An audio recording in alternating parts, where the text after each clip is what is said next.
Hey there, this is Ethan from Edge of NFT, NFTLA, and Edge of Company, and I'm coming to you here from Art Basel, and I want to share with you all the really cool things that are going on here, just being able to kind of walk down the street and see some of the coolest and most creative things that are going on and bring you in to be a part of it. So here, I will highlight for the viewer who's going to see it, obviously, but also for the listener at home, I'll try to make a little descriptions, because we're in an art gallery.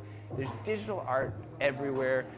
Right underneath the camera here, we've got like a pair of tennis shoes that's like highlighted in neon colors. It's a really beautiful environment. They've got this interactive wall here where if you stand in front of it, you automatically get assigned, what would you call this, like a helmet or something, dude? So these are Animus Eggs, Okay. and they're from the Artifact organization. They're building out a new project, and this is part of the lore that's kind of being built into the CloneX ecosystem. Cool. Yeah, and so what we're doing here on the video is getting the viewer a chance to kind of like see the interactive capacity of what's going on here. So as we said, this is a CloneX activation that is within the NFT Now activation, which is the NFT, which is the gateway, which is really trying to bring in the public participation into NFTs right now. And Yeah. I have a wristband, but this gallery is free for people to walk in and out of. Is that true? Yeah. The Which is more the really- merrier. Yeah, it's really awesome, and it's a very busy part of Miami, and so I can imagine there's tons of people who haven't had any exposure to NFTs, just walk in and they can learn something new and interesting. Yeah. Yeah, definitely a lot of people who have questions, and they start asking, what are some of these things that they're seeing, physical things, digital things, and Yeah. just trying to figure out how all of it makes sense. And we're doing our best to teach people, that's for sure. Totally. All right. Why don't you and me step in front of the real camera so we can get our actual faces in here, and let me introduce who I'm talking to. Why don't you introduce yourself and kind of what your role is around here?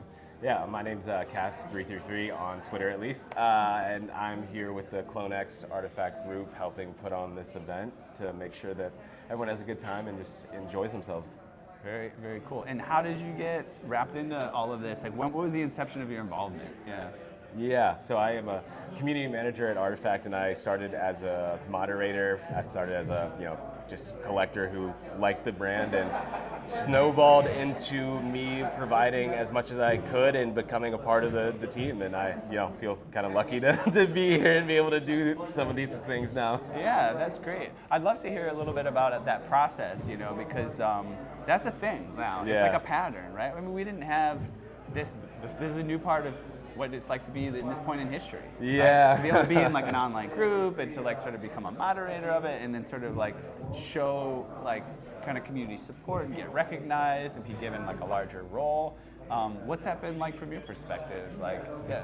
I think it's pretty surreal because I couldn't have predicted any of this, and I think it's just kind of a testament to the space and Artifact as well, just of how they built the culture of it's very organic and more focused around people that are there that want to be there and provide their part of the mesh and tapestry that's being built out. So Yeah, exactly. And I for one, and like our whole team is passionate about this kind of evolution of what we might call the creator economy. yeah.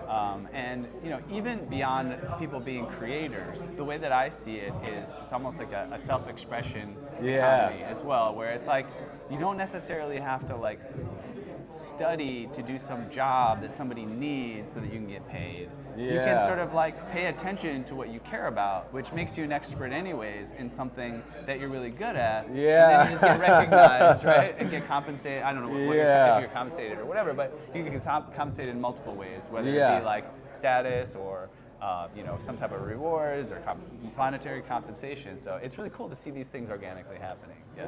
Definitely, I agree with you. I think it's especially lucky for artists and any creatives that are really trying to find a way to break into something new or just get to the next level for themselves, because it's hard. There's a lot of different people out there who are really talented, and I don't think everyone can always get recognized. And so Artifact and other places in like the Web3 platform are becoming a big launching pad, and I think it's really cool. Nice. So what's you know, whatever happens, happens. But like, where do you see your next levels of like rising in the ranks, or like, you know, just what do you hope for in the future in terms of your personal trajectory?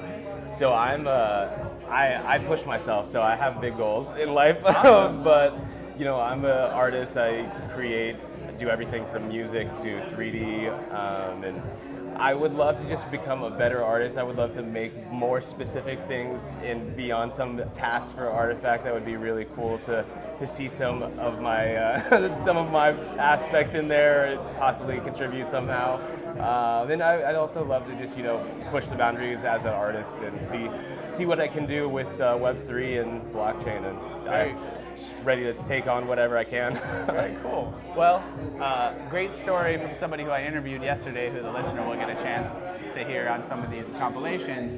She grew up in Siberia, in the middle of nowhere, but her mother would bring her these postcards of art, and she loved them so much that she would put them under her pillow at night and dream about it. That's super and cool. Dream of someday seeing those artworks in person. Yeah. Moved to the United States, was like the first level of that journey, like got to actually see them in person, then moved in and became a part of the art world there, which is another level of involvement, and just now has been part of an auction at Christie's. NFT super artwork, sick, yeah. Right? So like, just dreams. Like that's all we talk about. She has her head on the pillow, having the dreams, and the next level of the dream always happens to come true. Yeah, so that's great. Yeah, I was gonna say for me, I was in the corporate world, so I really wanted to break out, be more in the creative field, artist, and I'm working for Artifact. Like it's as creative driven as it gets. So it's very surreal for me to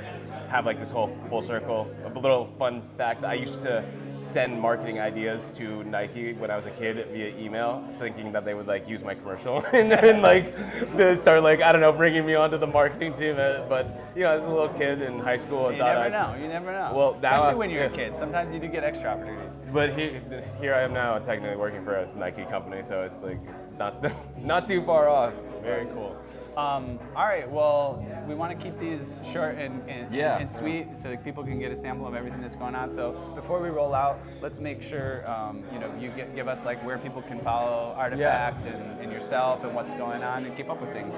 Yeah, I was going to say you can always follow at RTFKT. You can follow me, Cass333, got like 7 threes in there. And there's going to be a lot of cool stuff, I think, just from this community and this space in general. I'm excited to see it all built out. There you go, and the theme again is those childhood dreams really can come true. Yes, they can. All right, peace. Yeah. Thanks a lot. Thank you, Ethan. Yeah, it was great. It.